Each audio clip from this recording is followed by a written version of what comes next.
안녕하세요. 김은지입니다. 이번 동영상에서는 라마찬드란 박사의 두뇌 실험실 3장 최초의 성공적인 환상사지 절단 수술에 대해서 다뤄보려고 합니다. 지난 2장에서 환상사지를 느끼는 것이 심리적인 게 아니라 실제로 어떤 부분을 건드렸을 때 잘려진 그 환상사지의 감각을 느낀다라는 충격적인 사실을 봤는데요. 이번 챕터에서는 그 환상사지를 어떻게 하면 없앨 수 있는지에 대해서 고민하는 환자들, 예를 들어서 환상사지가 아픈 것을 계속, 통증을 계속 느끼는 분들이라던가 그런 분들이 있는데, 그분들은 이 환상사지가 없어지는 것이 이제 큰 바람인 거죠. 그런데 이미 없는데 어떻게 없앨 수가 있나, 이게 말이 안 되잖아요. 그런데 라마찬드란 박사가 그것을 이제 해내는데, 그거에 대한 얘기를 해보도록 하겠습니다. 신기하죠? 재밌습니다. 그 환상사지 절단 수술도 굉장히 재밌어요. 라마찬드란 박사가 이제 정리한 것 중에 하나는 신은 지도 제작자다라고 이제 신경과학자들은 얘기한다라고 이제 전해주고 있는데요. 예를 들어서 시각 관련한 지도만, 뇌에 이제 지도가 있는 거죠. 시각 관련된 지도만 해도 30여 개가 있다. 그래서 그 얘기도 이제 뒤에 조금 나오는데, 그리고 또 촉감, 신체 감각 관련된 지도도 여러 개다. 펜필드 지도 포함해서 그런 얘기도 이제 하고 있죠. 그래서 팔 없이 태어난 사람도 환상사지를 경험할까? 이것도 굉장히 궁금한 부분인 건데, 경험하는 경우가 있는 거예요. 예를 들어서 톰 같은 경우는 계속 이제 예를 드는 그 환자인데요. 톰은 얼굴을 만지면 팔에서 없는 팔에서 손이나 팔에서 느끼는 그런 환상사지를 갖고 있는데요. 여기서 이제 설명 못하는 부분이, 허구의 팔다리를 움직일 수 있다라고 말하는 거는 이 얼굴 만지면 그게 손이었던 부분 뇌를 자극해서 움직여지는 거야 라고 한 그것만을 가지고는, 그런데 난 팔다리를 움직일 수도 있어요, 환상사지 팔다리도 움직일 수 있어요 라고 하는 거는 그 뇌의 배선이 재구성돼서 감각을 느낀다라는 것과는 다른 얘기인 거잖아요. 그래서 이 부분은 아직 안 나온 부분, 이 부분은 어떻게 설명할 수가 아직 없다. 그리고 때때로 잃어버린 팔다리에서 강렬한 환지통을 느끼는 거, 이것도 설명이 안 되죠. 그거는 그러니까 자발적으로 나오는 거니까, 어떤 부분을 만졌을 때 사라진 손에서 감각이 느껴져요 라고 하는 거는 말이 되는데, 그냥 스스로 통증이 나오는 거는, 그거는 설명이 안 되잖아요. 아까 말한 그 호문클루스의 지도, 감각 지도에 의한 그 환상사지의 감각을 느끼는 것과는 설명이 안 되죠. 또 하나는 팔 없이 태어난 사람은 어떻게 될까? 그런 사람도 환상사지 경험한다면 이것도 설명하기가 좀 어려운 부분인 거죠. 근데 그 예인 사람이 있는 거예요. 미라벨르 쿠마르라는 사람이 팔이 없이 태어난 분인데, 아주 어려서부터 자기는 팔을 감각을 생생하게 느껴온 거예요. 근데 다만, 그래서 이제 이거 뻥인 거 아니야? 이런 생각도 들잖아요. 근데 이분 같은 경우에 팔 길이가 10cm에서 20cm 정도밖에 안 된다는 거예요. 그래서 의수 만드는 사람한테 그 손 붙이는 부분을 짧게 해달라고, 그래야지 이제 자기가 느끼는 그 환상사지랑 일치가 되니까 그렇게 해달라고 요구를 한다고 해요. 그럼 이게 거짓말은 아니라는 게 증명된 거죠. 만약 거짓말이라면 멀쩡해 보이도록 정상적인 팔 길이로 만들어달라고 할 텐데, 되게 이상하게 보이게 15cm짜리 팔을 만들어주세요라고 하는 거는 말이 안 되잖아요. 그러니까 진짜인 거죠, 이분이 말하는 그 말이. 그리고 이분 얘기가, 이 팔이 느껴지기는 하는데 걸을 때 흔들리지 않고 몸에 딱 붙어 있대요. 흔들흔들 이렇게 움직이지 않고. 그래서 요거에 대해서는 이제 이 라마찬드란 박사가 상상해 보면, 걸을 때의 움직임은 사실 팔다리에서 계속해서 반대 그 자극이, 정보가 계속 올라와야 되지 않을까. 앞으로 흔들, 뒤로 흔들 이러면서 그 감각이 실제 팔에서의 감각도 같이 합쳐져야 합쳐져야 실제 흔들리는 부분에 대한 느낌이 느껴질 텐데 그게 아예 없다 보니까 아마 걸을 때 흔들리는 그런 감각까지는 도태되었지 않았을까라고 추측해 보는 거예요. 그리고 말할 때 손짓하면서 움직인다라고 또 하는 거예요. 이분이 팔 없이 태어난 이분이 자기가 말할 때면 그 없는 그 환상사지가 막 손짓을 하면서 움직인다라고 하는데 아마 이거는 일부분은 이 신경회로의 일부분은 유전자에 의해서 형성되는 부분도 있지 않겠나. 그래서 이 부분은 실제로 팔은 없지만 이미 유전자에 의해서 생성이 돼서 그 느끼는 신경 부분이 아직 살아있는 것 같다 라고 열심히 설명을 해보는 거죠. 이 부분, 이 독특한 미라벨르의 상황에 대해서. 그리고 환상이 너무나도 생생한 거예요. 이제 예를 들어서 존 맥그레스라는 사람은 아마추어 운동선수인데 팔꿈치 아래가 절단된 사람이에요. 근데 굉장히 독특한 거는 이분 같은 경우에는 환상 손이 신축적이에요. 잘려나간 팔꿈치 아래 절단했댔잖아요. 그러니까 팔꿈치에 손이 달렸다라고 느껴요. 그런데 예를 들어서 30cm, 60cm 떨어진 곳에 물체가 있으면 손은 잡기 위해서 그쪽으로 쭉 늘어난대요. 손이. 우리 상상하기 굉장히 신비한 상황이죠. 팔꿈치 아래가 없는데 이분은 팔꿈치에 손이 달렸다고 느끼고 뭔가를 잡으려고 손을 뻗치면 손이 쭉 늘어나서 거기까지 간다고 느끼는 거예요. 그래서 이제 이 라마찬드란 박사가 얘기를 하면서 이제 실험을 이것저것 하는데 컵을 딱 줬어요. 컵을 딱 이거 가져가세요라고 컵을 줬더니 이 사람의 환상손이 쭉 들어가서 나서 잡으려고 하는 그 순간에 이 박사가 확 치운 거예요. 그랬더니 악 소리를 지르는 거예요. 그 손가락이 컵 손잡이에 이렇게 있었는데 그걸 잡아채는 바람에 그 손가락이 아팠다 라고 하는 거죠. 완전히 신기반기하죠. 관절이나 근육에 이제 그걸 느끼는 게 없는데 어떻게 그 고통을 느꼈던 거지?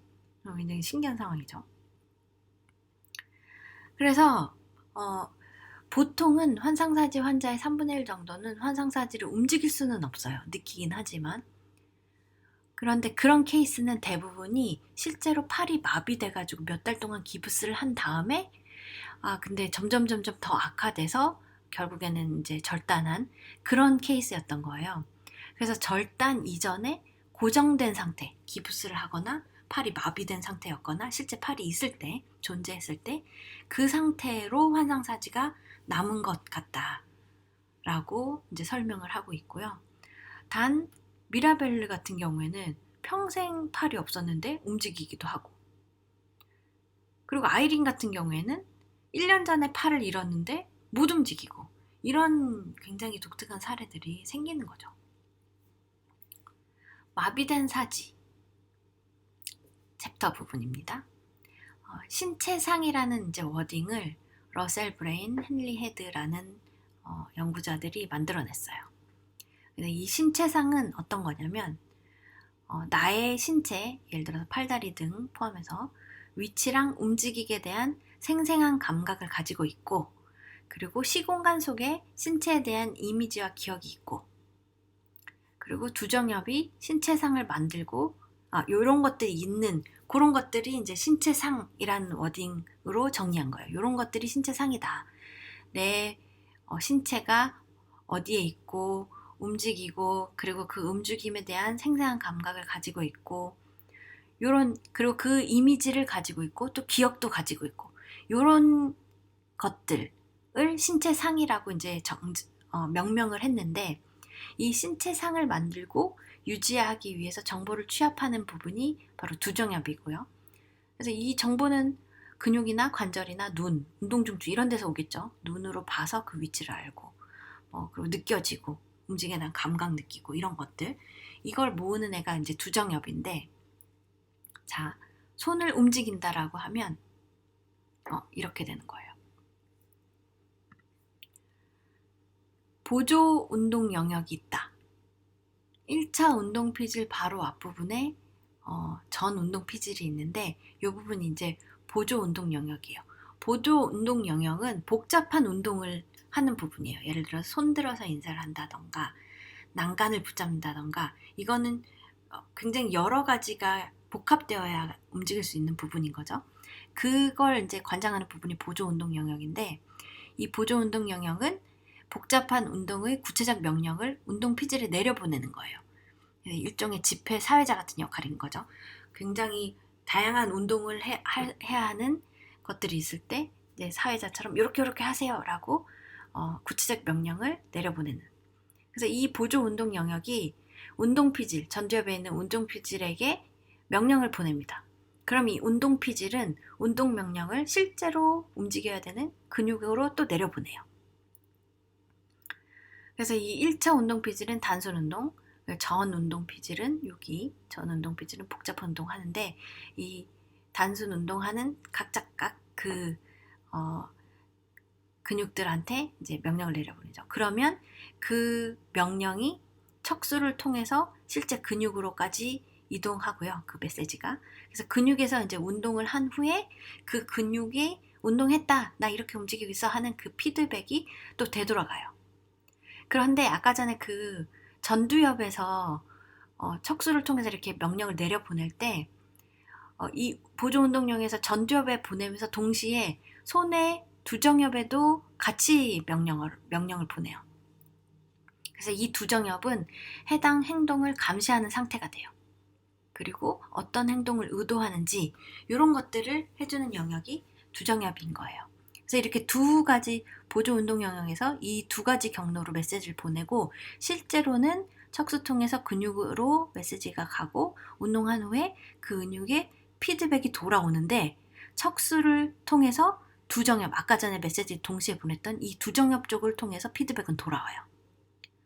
이렇게 손을 움직일 때 이런 식의 동작이 두뇌와 척수를 통해서 근육으로 갔다가 피드백은 다시 두정엽으로 오는 이런 것들이 이제 발생을 합니다.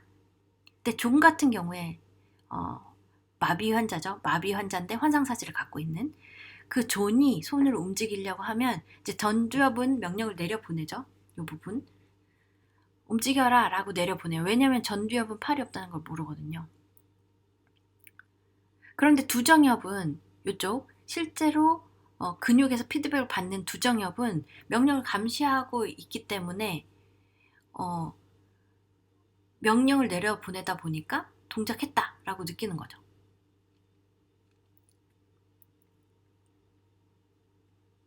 환상사지의 경험은 두 개의 출처의 신호에 이제 의존을 합니다.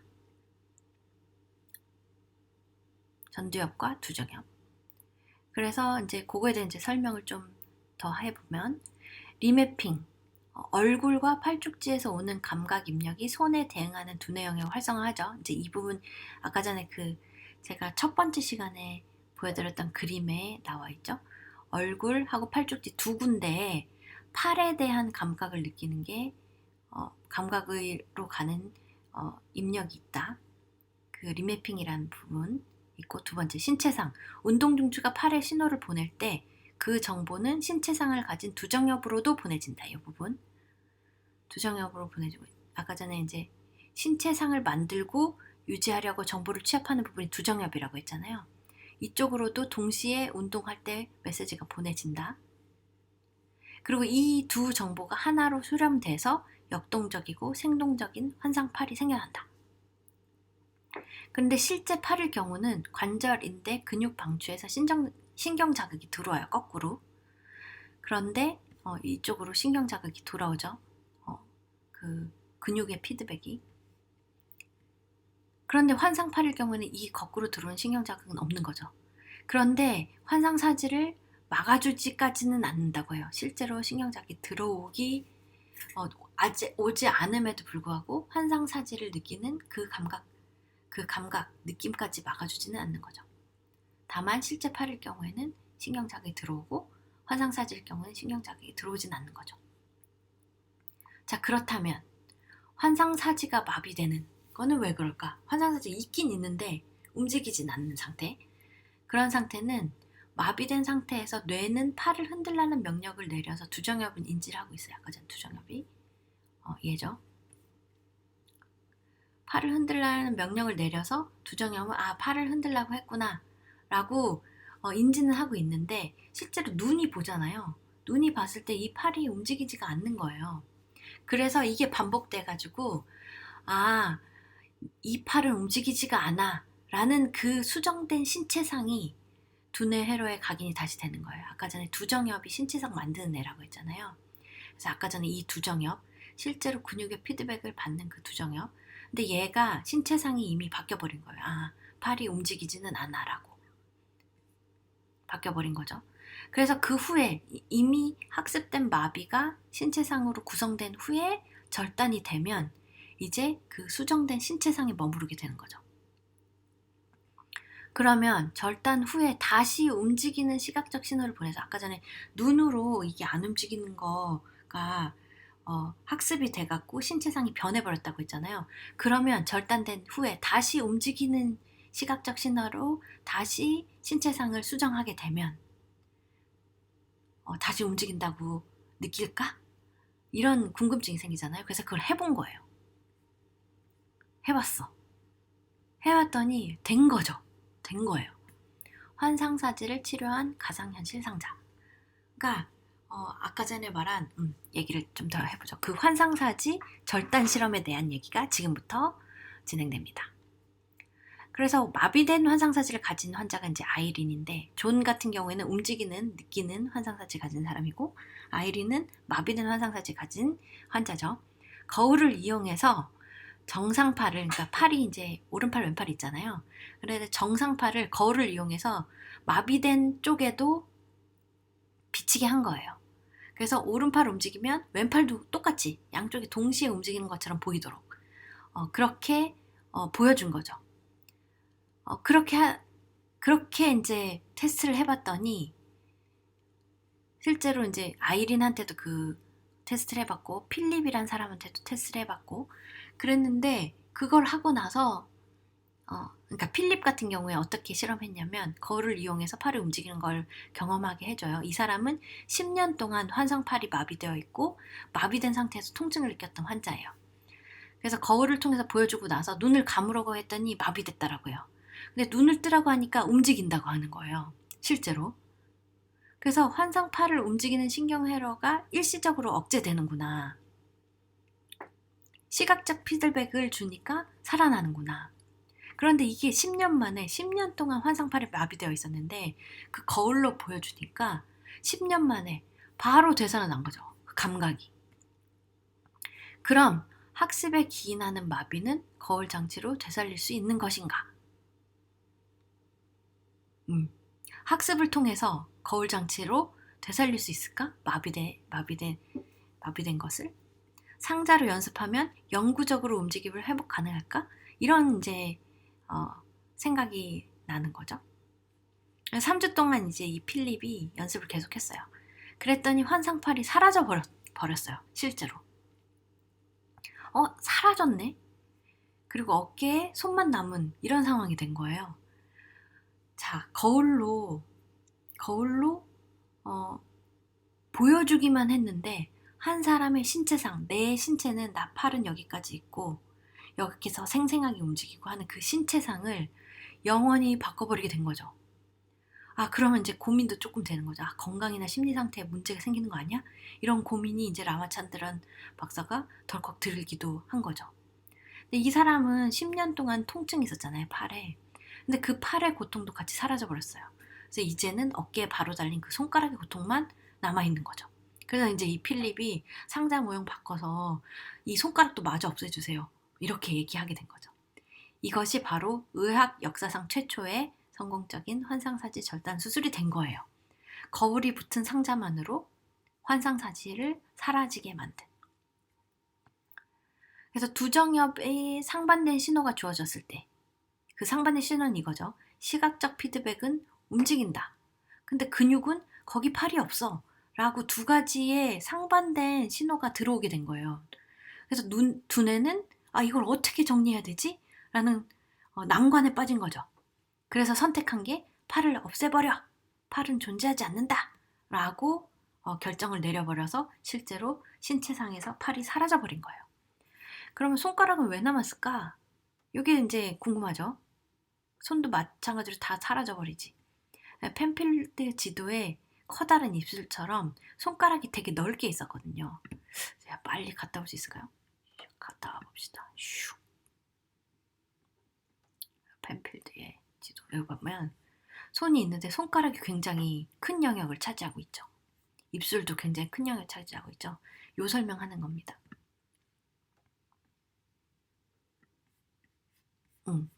손가락이 넓게 표상돼 있어서 아마 이 두뇌가 부정해버리기가 어렵지 않았을까라고 또 열심히 추측을 해보는 거예요. 통증을 유발하는 잘못된 리매핑. 얼마나 남았나 한번 보고요. 좀 빨리빨리 해봅시다. 환상사지 통증은 어디서 오는가? 이게 좀 기니까 3장은 두 개로 나눠서 하도록 하겠습니다. 여기까지 끊고요. 통증을 유발하는 환상사지 통증은 어디서 오는가? 이 부분부터는 다음 영상에서 진행하도록 하겠습니다. 그럼 다음 영상에서 또 만나봅시다. 3장의 마지막 다음 영상에서 마저 마무리할게요. 다음 시간에 만나요. 안녕.